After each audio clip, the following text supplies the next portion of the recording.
Today I will start the population control or birth control. Okay. As we know, every organism has the enormous potential to reproduce. है ना? आप लोगों ने previous class पढ़ा था, उसमें एक चीज ये देखा, एक मेनॉर्च होता है और दूसरा होता है menopause. Menarche start from the 13th age, 13 साल की आयु से, एंड मेनोपॉज 45 to 50, 45 से 50 साल की एज में मेनोपॉज. इस दौरान पे जितना टाइम पीरियड है, so a human woman can reproduce every year a child. तो इस तरह से तो बहुत ज्यादा जनसंख्या हो जाएगी, है ना? और हम लोग देख ही रहे हैं कि हमारे देश में जनसंख्या बहुत बड़ी है. तो जब जनसंख्या बढ़ती है तो दुनिया भर की बहुत सी प्रॉब्लम्स आना शुरू हो जाती है, वो चाहे एजुकेशन से रिलेटेड हो, एनवायरमेंट से रिलेटेड हो, सच एज द पोल्यूशन, है ना, या फिर जो नेचुरल रिसोर्सेज है हमारे, इस सब चीजों को लेकर के बहुत ज्यादा कंपटीशन स्टार्ट हो जाता है. ठीक है. तो उसके लिए एक चीज जरूर समझ में आई कि भाई we should control the birth, या जो बर्थ रेट है उसे कंट्रोल करना चाहिए. अभी लेटेस्ट में हमें जो बहुत पहले से चला रहा है, हालांकि लेटेस्ट गवर्नमेंट ने पॉपुलेशन कंट्रोल में बहुत बड़ा स्टेप उठाया है, और उन्होंने कहा है हम दो हमारे दो को स्ट्रिक्टली फॉलो किया जाए. अगर नहीं फॉलो करते हैं तो जो 2 के बाद तीसरा ऑफस्प्रिंग होगा उसे किसी तरह से भी भारत की नागरिकता नहीं मिलेगी, या जो भी सुविधाएं हैं गवर्नमेंट की तरफ से उन सबसे वंचित कर दिया जाएगा. ऐसा ही है ना? ठीक है. तो ये तो देखो, ठीक है, गवर्नमेंट ने कह दिया है, लेकिन उसके लिए जरूरी है कि जो पॉपुलेशन है या जो बर्थ है उसको कंट्रोल किया जाए. ठीक है. अच्छा, तो अब इसको मोटो दिमाग में रख करके हम एक स्टेप पीछे चलते हैं.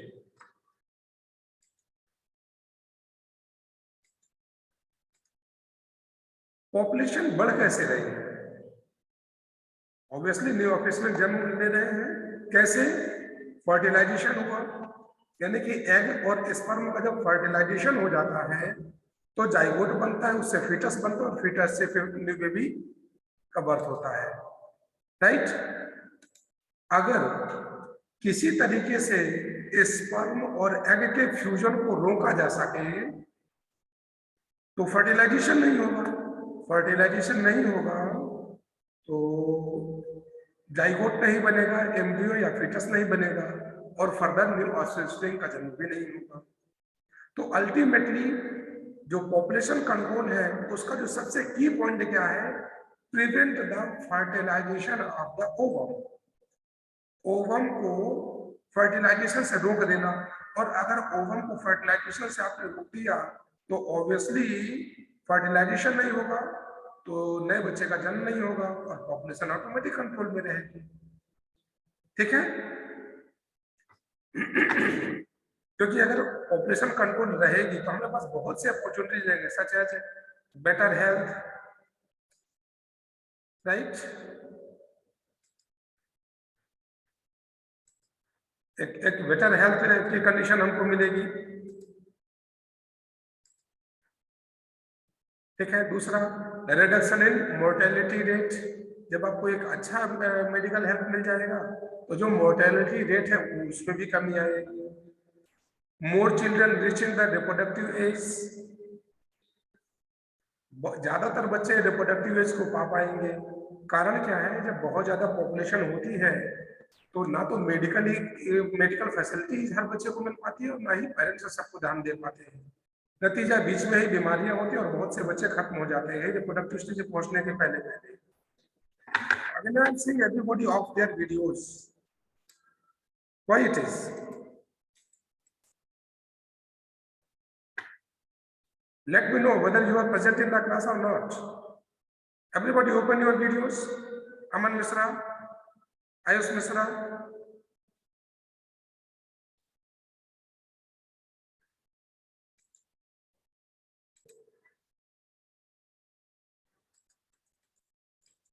Still some students are trying to join. Anyhow, so reproductive stage means puberty, right. अगर मेडिकल फैसिलिटी अच्छी होगी तो बहुत से बच्चे हैं जो प्यूबर्टी स्टेज तक जा पाएंगे। आप लोगों को वो चीज देखने को नहीं मौका मिल रहा। कभी ग्रैंडफादर ग्रैंडमदर से बात होती उनसे पर पूछिएगा, एट दैट टाइम बहुत कम बच्चे ही रिप्रोडक्टिव स्टेज तक आ पाते थे।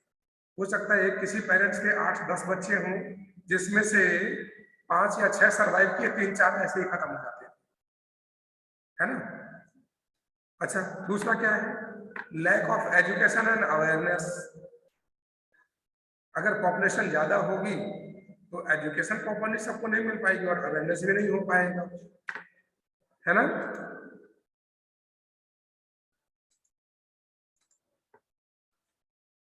सो टू प्रिवेंट और avoidance of pregnancy in women is called contraception.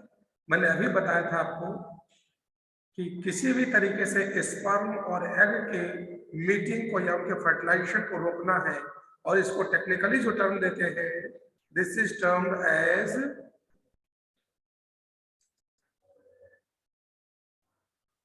Contraception. This is termed as contraception, right. अच्छा, ये कॉन्ट्रासेप्शन का मतलब ये होता है कि प्रिवेंट द मीटिंग और fusion of the male and female gametes. Okay, तो कितने तरीके हो सकते हैं इस कॉन्ट्रासेप्शन के। एक सिंपल सी बात है कि हमको अगर स्पर्म और एग को मीटिंग से रोकना है तो कितनी चीजें हो सकती है। एक तो ये उनके बीच में कोई बैरियर है। अगर बैरियर रहेगा तो उसका मतलब यही है कि भाई मान लीजिए कि ये रहा एग, ये रहा स्पर्म और दोनों के बीच बैरियर है, तो दोनों एक दूसरे के नजदीक नहीं जा पाएंगे और इसका रिजल्ट होगा डिफ्यूजन भी नहीं हो पाएगा, ठीक है। तो उस बैरियर में जो सबसे बेस्ट एग्जाम्पल है, this is the condom. Condom का यूज करके जो स्पर्म है, अगर कॉन्डोम को यूज करेंगे तो स्पर्म फीमेल के अंदर इंसर्ट नहीं कर पाएगा, और जब इंसर्ट नहीं कर पाएगा तो ओवम को भी फर्टिलाइज नहीं करेगा, राइट। वेरियर में हमारे आते हैं कॉन्डोम हो गया, सर्वाइकल कैप या डायफ्राम हो गया, इधर ये डायग्राम में दिए गए हैं, ठीक है। दूसरा क्या हो सकता है हमारा ऑप्शन में, इंट्रा यूटेराइन कॉन्ट्रासेप्टिव डिवाइसेस। जो हमारा सी पॉइंट है that is the intra uterine contraceptive devices. कौन कौन सी हो सकती है, एक तो loops, spirals,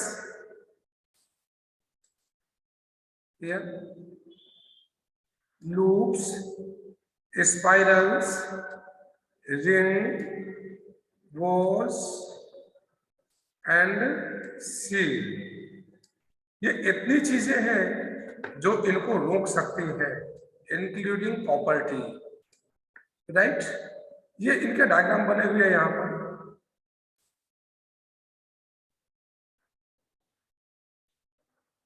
See that.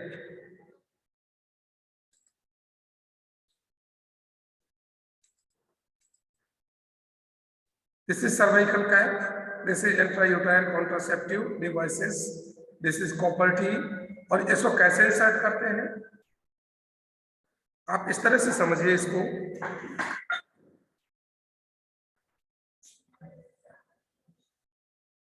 Suppose ये वेजाइनल पार्ट है, यही वजह से, राइट।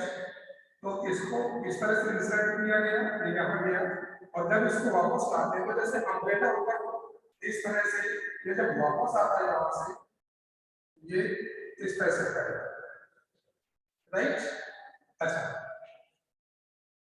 अगर कोई यहाँ, राइट, इसने प्रिवेंट कर दिया, अगर इस पर हम आगे आए तो एक तरह से पहले तो नहीं पाएगा, बाकी भी हमारा इस पर बन जाता है और फर्टिलाइजेशन नहीं होता। दूसरी चीज है, ये जो बना हुआ है ये कॉपर एक तरह से स्पर्म को किल कर देता है और उसकी मोडेलिटी को भी चेक करता है, ठीक है। इस वजह से भी स्पर्म हमारा वहां तक नहीं पहुंच पाएगा और इसको फर्टिलाइज नहीं कर पाएगा।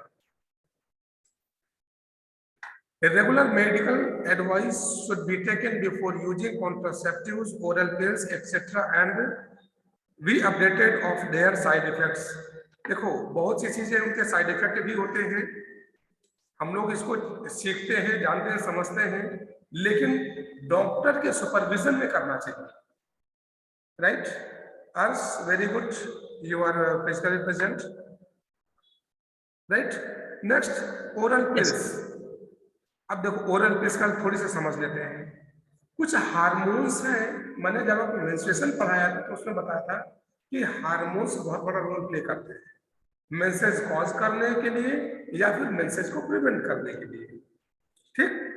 अच्छा, वो हार्मोन्स नेचुरली फीमेल की बॉडी में प्रोड्यूस हो रहे हैं, लेकिन अगर उन हार्मोन्स को हम दे सके, बाहर से अगर दे सके, तो वो जब प्रोड्यूस होगा उसके पहले ही वो उसको चेक कर देगा, ठीक है?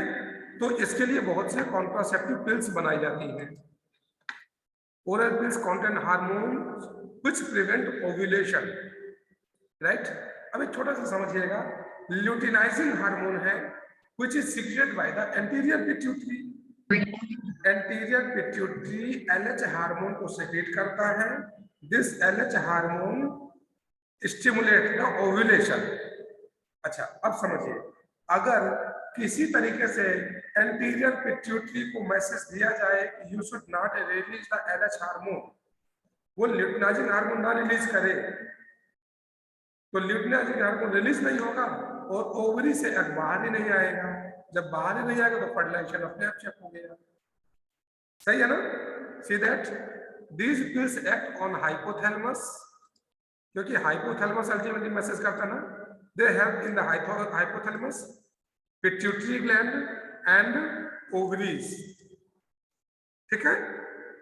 These pills are also called the oral contraceptives and this is an effective way of contraception. जैसे मालाडी हो गया, सहेली हो गया, ऐसे बहुत से हैं, ठीक है ना? Next, vaginal pills. Vaginal pills का है तो चीज समझिएगा, जो स्पर्म है ये भी एक ह्यूमन सेल है, राइट? पर्टिकुलर जो पीएच होता है उस पीएच पे ही सब एक्टिवेट होते हैं। वेजाइना का पीएच ऑलरेडी एसिडिक होता है, और अगर कुछ पिल्स हैं ऐसी, अगर वो पिल्स हाईली एसिडिटी क्रिएट करती है, अगर उनको पॉपुलेशन के पहले वेजाइना में रख लिया जाए तो पूरा वेजाइना का जो एटमॉस्फेयर हाईली एसिडिक होता है, हो जाता है। अब जैसे ही स्पर्म उस वेजाइना के अंदर एंटर करेगा, उस हाईली एसिडिक एनवायरनमेंट में अपने आप ही वो किल हो जाएगा, ठीक है ना? अपने आप ही किल हो जाएगा, राइट? तो इससे प्रिवेंट कर सकते हैं। देखो, ये सब बताने के साथ साथ मैं कुछ चीज और भी बताऊं, इनका सक्सेस रेट, जितनी भी मैं आपको कॉन्ट्रासेप्टिव डिवाइसेस बताऊंगा, इनमें से कोई से भी 100% सक्सेस नहीं है, कोई भी 100% सक्सेस नहीं, ठीक है ना? हम ज्यादातर अगर मानते हैं तो हम मानते हैं इनको barrier method, right? Barrier method है जो 100% प्रिवेंशन दे सकता है, लेकिन ये जो हमारा मटेरियल है जिसे कॉन्डोम बनता है, अगर मान लो ये वीक हुआ या एक्सपायर हुआ या कुछ भी चीज नहीं, ये फट गया तो फिर नहीं रुक पाएगा, तो 100% इसका भी नहीं ले रहे, ठीक? आयोडीज की वजह से ये प्रॉब्लम होती है भाई। कॉपर आयन है वो चेक करेगा, लेकिन एक बार 5 ml के आसपास सीमेन रिलीज होता है, उसमें मिलियंस ऑफ स्पर्म होते हैं, सबको एग को एक ही स्पर्म फर्टिलाइज करेगा। तो मान लीजिए कि इन्होंने प्रिवेंट किया, चाहे वो हमारे इंट्रायूटेराइन डिवाइसेज हो और चाहे फिर ये केमिकल मेथड्स या ओरल पिल्स हो, ठीक है ना? ये चाहे जो भी हो सकता है कि सारे स्पर्म को किल करे, लेकिन अगर एक स्पर्म भी जाने पा गया तो वो एग को फर्टिलाइज कर देगा और हमारा मोटिव सॉल्व नहीं होगा, राइट? तो सबका सक्सेस रेट अलग है, ये याद रखना। कोई 50% सक्सेस है, कोई 60% सक्सेस है, कोई 70% सक्सेस है, 100% सक्सेस रेट किसी का नहीं है, ठीक है ना? तो उसके लिए डॉक्टर सजेस्ट करते हैं एक या एक से अधिक कॉन्ट्रासेप्टिव डिवाइसेस के लिए, राइट?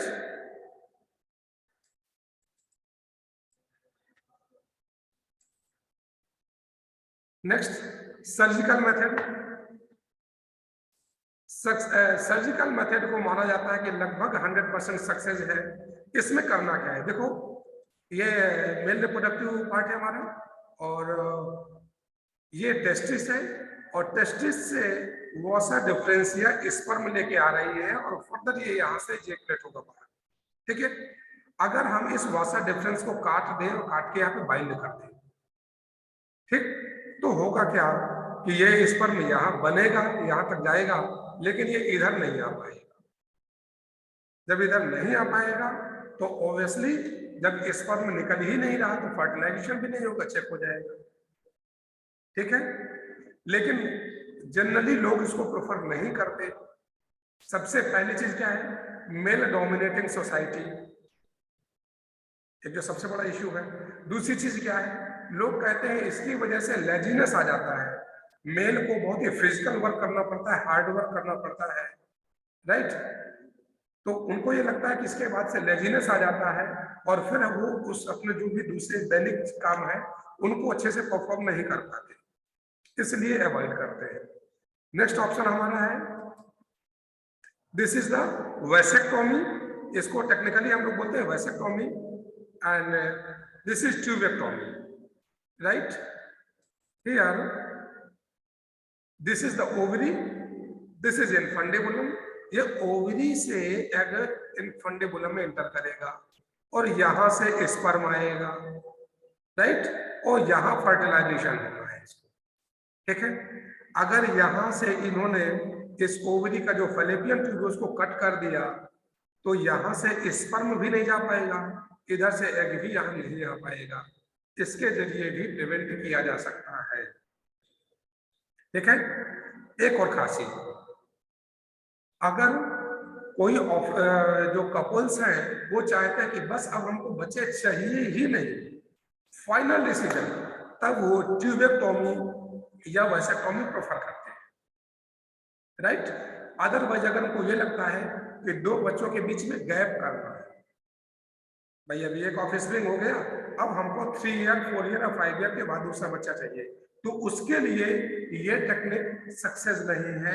उसके लिए जो पहले की टेक्निक्स हैं जैसे वेरियर मेथड हो गया या आईओडीज हो गया, फिर वो टेक्निक अप्लाई की जाती है, राइट। तीसरा, नेचुरल सिस्टम। नेचुरल सिस्टम में क्या है,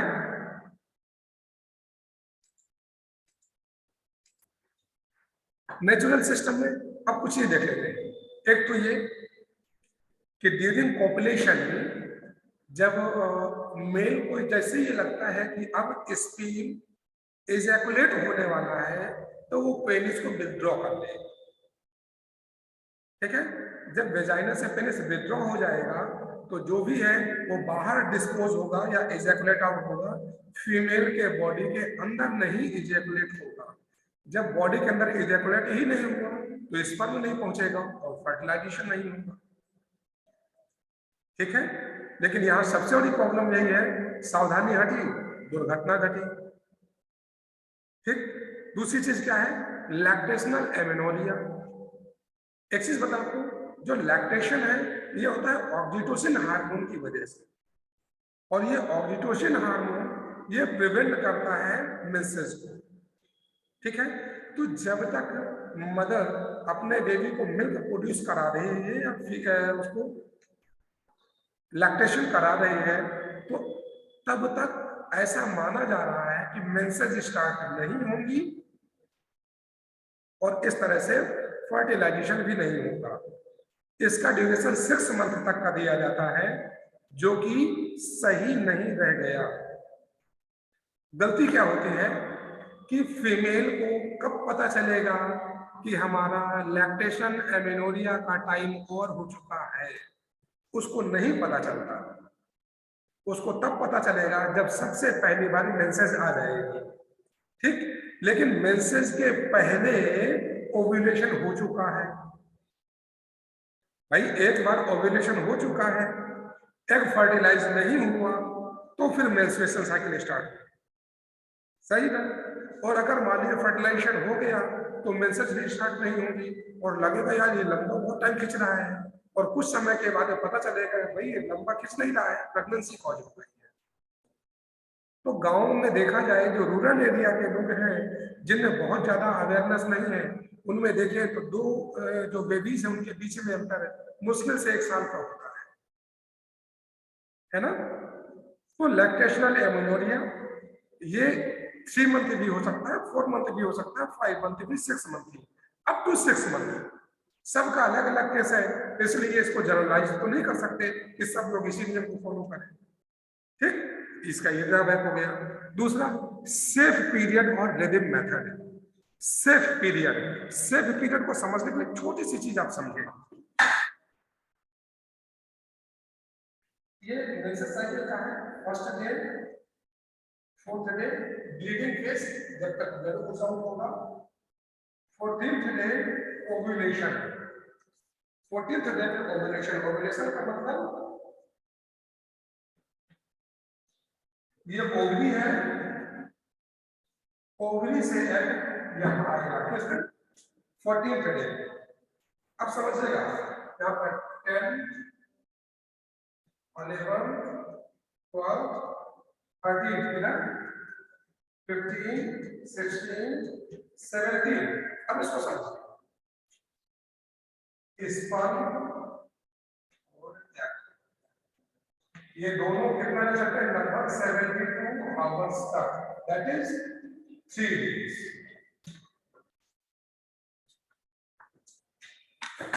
इसको समझना बहुत जरूरी है। देखिए आप जरा सा, 14th डे में ओव्यूलेशन होना है, ठीक।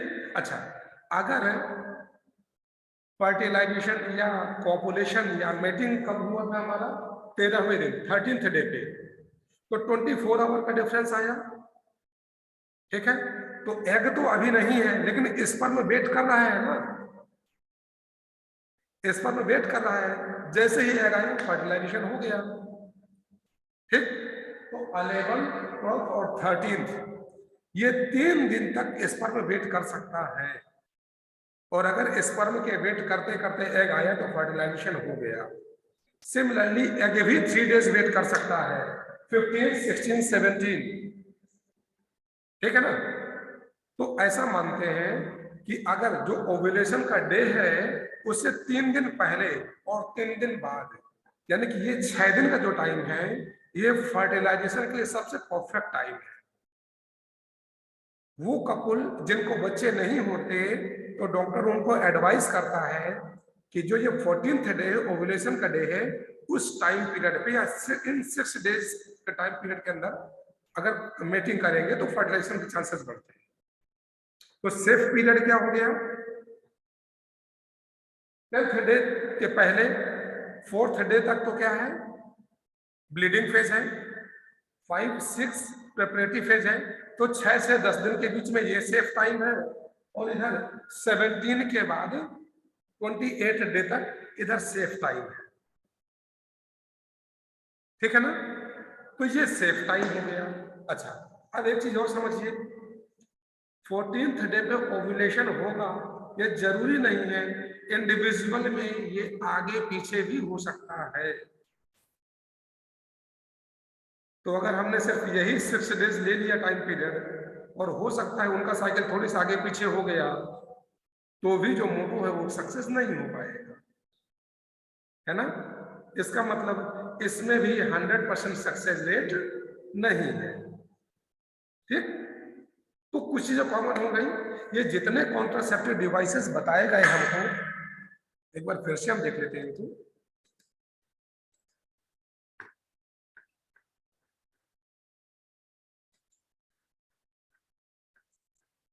ये बैरियर मेथड हो गया, इसमें कॉन्डोम, सर्वाइकल और diaphragm, intrauterine contraceptive devices. Chemical method में माना जाता है ओरल पिल्स, वेजाइनल पिल्स। तीसरा सर्जिकल मेथड है, सर्जिकल मेथड में जाता है वैसेक्टोमी और टिबिएक्टोमी।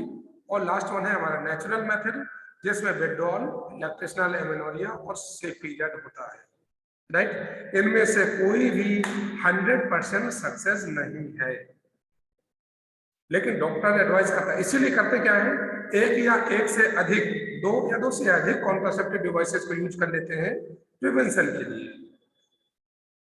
Is that clear? Any question? Any question? Yes sir, बोलिए। No question. ओके, एक बार इसको देख लीजिएगा, मैंने आपको पीडीएफ पहले ही भेज दिया था, किसी कोई डाउट होता तो पूछ लीजिएगा। And in next class I will start the reproductive health and sexually transmitted diseases. Till that, thank you, have a nice day.